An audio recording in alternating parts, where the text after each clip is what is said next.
Hey guys, and welcome to the Fish Room. I'm Rachel O'Leary and it's time for a Tuesday tip. I thought that this week I would do a chore that I've been putting off for quite a while, and it's not because it's hard, it's just hard to find the time to sit down sometimes, and that is making more siphons for my fish room. Now, I'm sure many of you just use your common water changing system, either your Siphon or normal gravel vacuum for your fish room or for your fish tank, and that is totally fine.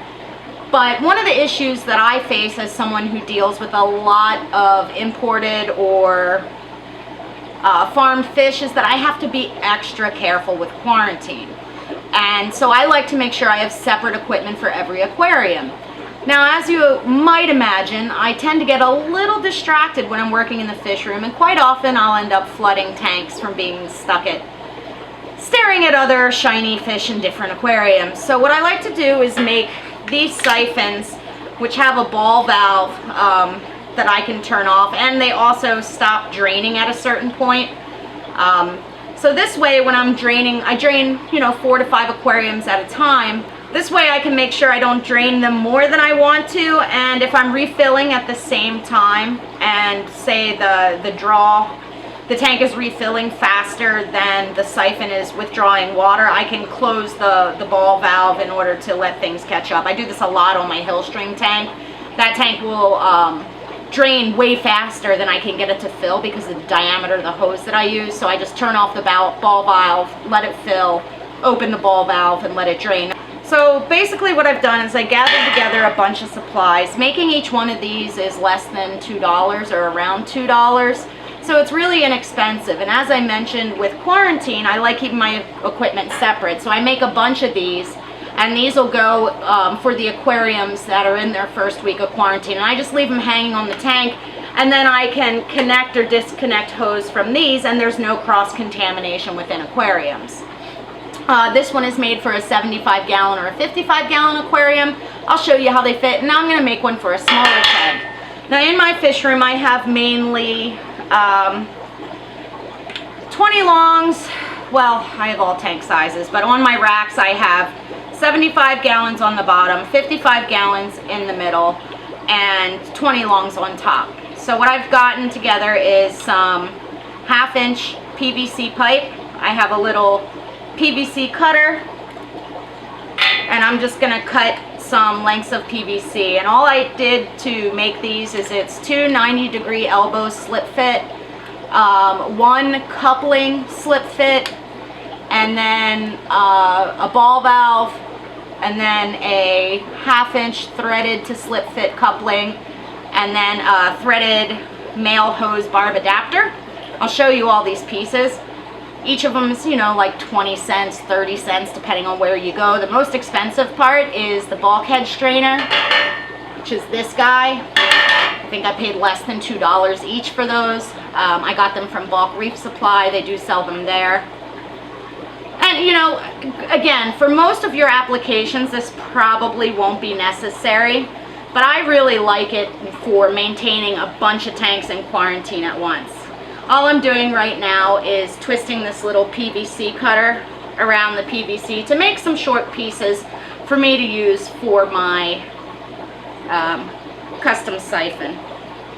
Now, I didn't feel like walking out to the shop to get a hacksaw. You could use a hacksaw, you could use a sawzall.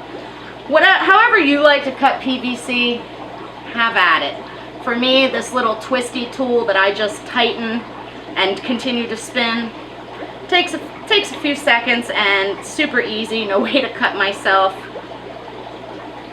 and I don't have to sand any edges. So just cuts it right in half. You can see this thing is just a little spinning wheel, and then you compress this to put more pressure on the PVC, and it cuts through it. So to make these things, you'll need, for each one, you'll need 2 90-degree elbows. And then I just slip fit my PVC into them, and then I press it against my concrete floor for a tight fit. I don't bother gluing any of these. You certainly could if you wanted to. The fit's so nice and tight, I just have never bothered. And that's what sits over your tank frame. So you could make this custom size whatever you want. I just do this. Then you need a length of PVC for your intake, for your suction side. Like this one was for the 55 or 75 to do a 50% water change. Obviously for a 20 long, we need substantially shorter. But first we're gonna make the bottom section, and for that I've picked up these bulkhead fittings. They're made by Lifeguard Aquatics, and they are 1/2 inch suction screen. You usually find them under bulkhead supplies. It's basically the same thing that's at the intake of, or the suction of your aquarium filter. This one's just a little bit sturdier, and the point of this is to keep out any fish. Now very, very small fry or very, very small shrimp could get sucked through this. So if you wanted to, you could stuff it with some pillow stuffing. I don't bother.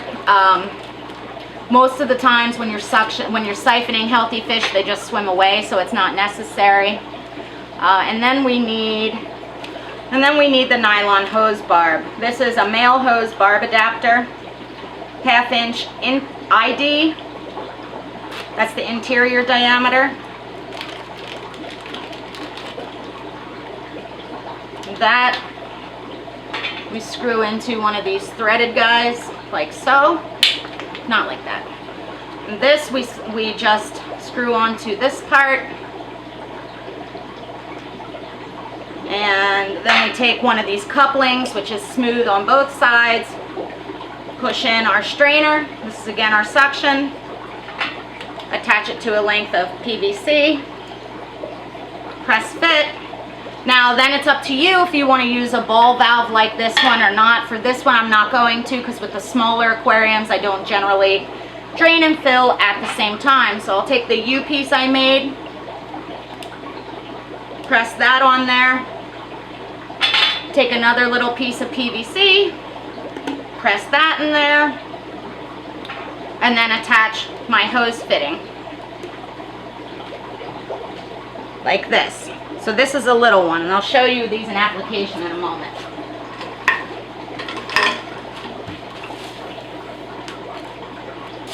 Now what's really nice about this is that you can buy lengths of siphon hose at the hardware store or online or wherever you want, and it just slips right on there. And what this means is that this part that goes into our aquarium that's theoretically being contaminated, I can leave this in the aquarium that it's being used on. I can mark it, I can take this hose off when I'm done and be able to reuse hose, so I don't have to have, you know, 100 sets of hosing. For me, this really simplifies things because it means I can use the same hose on multiple aquariums, since it doesn't come in contact with the inside of the aquarium. So this is the part I keep sterile, and by not gluing it I can easily take everything apart to be able to sterilize it, scrub it, and reset it for a new shipment. Now I don't use these on every aquarium, it's just on the newest ones. This is a simple one, so let me show you how they work in the aquarium. So as you can see, this is actually a 10-gallon tank, but it's roughly the same height as a 20-gallon and close enough for a 30. The bottom of the suction tube is at about 50%. That means when I start my siphon and get things draining, it's not going to drain past that, which prevents me from over draining my aquarium or completely emptying it. And because this piece here is removable, I can just pop this hose off, leave that there, not have any contamination, and then simply move to another aquarium. Attach the hose again, separate equipment, no real dripping, no cross-contamination. And because this would be full of water, I can just open my valve and start my siphon and go again. Because it's got this U shape, it doesn't fall out of the aquarium flooding my fish room. And because it has that suction that has a stopper, it's not going to drain more than that. And also because I didn't glue them, you know, if I'm having a bunch of fish that are in quarantine in smaller aquariums, I can simply change out this piece of PVC for a shorter one to have more of those available.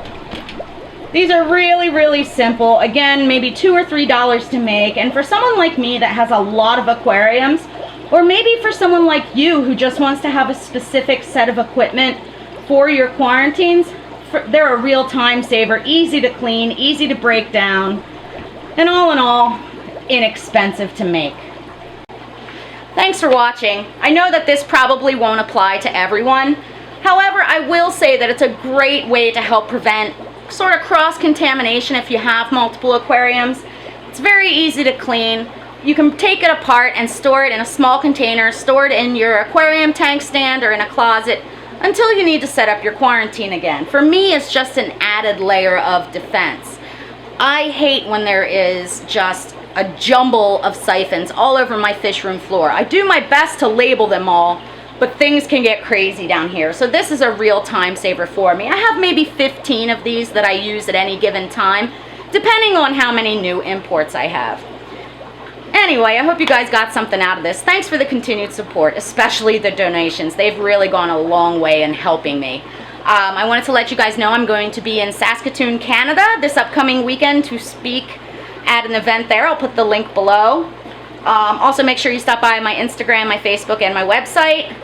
And, you know, let me know below if you guys have any of these sort of little, like, do-it-yourself life hacks for aquarium keeping.